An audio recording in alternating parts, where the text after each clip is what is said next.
পাপ করলে নাকি নরকে যেতে হয়। কারো মতে সেই নরকের দ্বার রয়েছে এই পৃথিবীতেই, সেখানে নাকি সবসময় আগুন জ্বলে। সত্যি কি এমন কোনো জায়গা রয়েছে? হ্যাঁ, রয়েছে।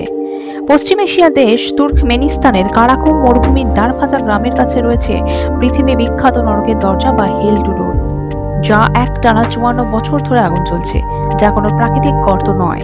1971 সালে ভূতত্ত্ববিদরা এখানে গ্যাস নিষ্কাশনের চেষ্টা করেন, কিন্তু সাফল্য তো আসেনি।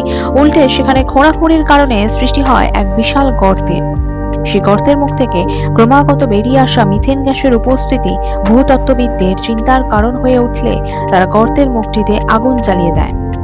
তাদের ধারণা ছিল সেখানে কিছু সীমিত গ্যাস আছে যা আগুনে পুড়ে নষ্ট হয়ে যাবে, কিন্তু তাদের সেই ধারণাকে ভুল প্রমাণিত করে আজও চলছে নরকের দরজা, এবং পরবর্তীতে এই জায়গাটি পর্যটকদের আকর্ষণের কেন্দ্রবিন্দুতে পরিণত হয়ে ওঠে।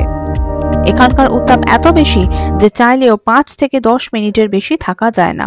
অনেকে একে ডেভিল সুইমিং পুলও বলে থাকে।